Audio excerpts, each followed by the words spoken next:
వంశీ మీద పెట్టిన false case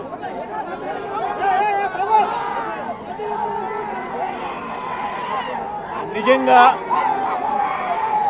రాష్ట్రంలో దిగజారిపోయిన లా అండ్ ఆర్డర్ను వంశీ అరెస్టు అద్దం పడుతుంది. ఎందుకనంటే వంశీని అరెస్ట్ చేసిన తీరు ఒకసారి గమనించినట్టయితే అతి దారుణమైన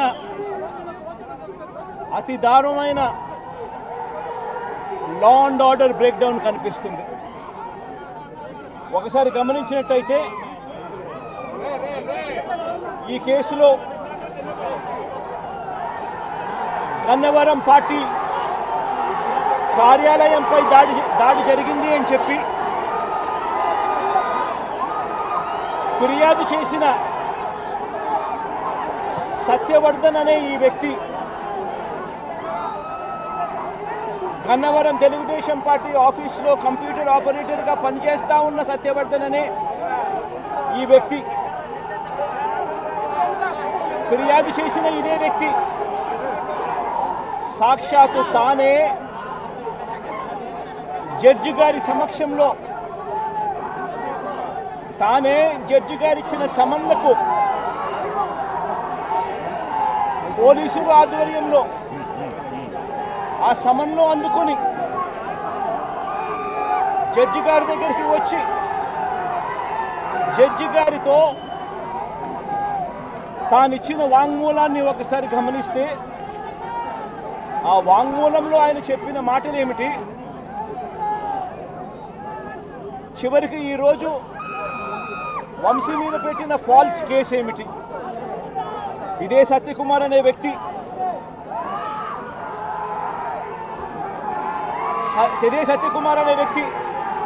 జడ్జి గారు జడ్జి గారి సమక్షంలో సత్యవర్ధన్ అనే వ్యక్తి వంశీ ఎలాంటి తప్పు చేయలేదు అని చెప్పినప్పటికీ కూడా వంశీ మీద తప్పుడు కేసులు ఈరోజు బనాయించడం జరిగింది. ఒకసారి ఈ కేసుకు సంబంధించి ఘటనలు ఒకసారి గమనించాల్సిన అవసరం ఉంది. ఫిబ్రవరి 19వ తారీఖున 2023 మంగళగిరిలో టీడీపీ హెడ్ ఆఫీసులో పట్టాభి అనే వ్యక్తి చేత వంశీ మీద భరించలేని విధంగా బూతులు తిట్టించారు చంద్రబాబు నాయుడు గారు. మంగళగిరి తెలుగుదేశం పార్టీ హెడ్ ఆఫీసులో ఫిబ్రవరి 19, 2023 పట్టాభి అనే వ్యక్తి రెచ్చగొడుతూ వంశీని తిడుతూ ఫిబ్రవరి 19వ తారీఖున తాను మాట్లాడిన మాటలు. ఫిబ్రవరి 19, 23 వాడో పిల్ల సైకో, నేనే గన్నవరం వెళ్తా, ఎవడేం పీకుతాడో చూస్తా, ఆ వంశీ సంగతి తేలుస్తా, నియోజకవర్గంలో నుంచి బయటికి విసిరేస్తా అంటూ గన్నవరం ఎమ్మెల్యే వల్లభనేని వంశీని రెచ్చగొట్టింది సాక్షాత్తు ఫిబ్రవరి 19వ తారీఖున ఇదే పట్టాభి అనే వ్యక్తి. అంతటితో ఆగకుండా ఫిబ్రవరి 20వ తారీఖున అంటే మరుసటి రోజు చంద్రబాబు గారు పట్టాభిని నేరుగా గన్నవరంకే పంపారు. గన్నవరంకే పంపి గన్నవరంలో ఆయన అక్కడికి వెళ్ళి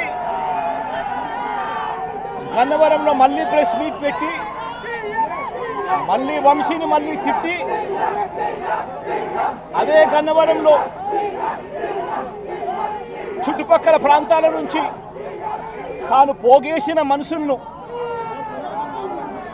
తాను వెంట పెట్టుకొని ప్రెస్ మీట్లో మరొకసారి వంశీని తిట్టి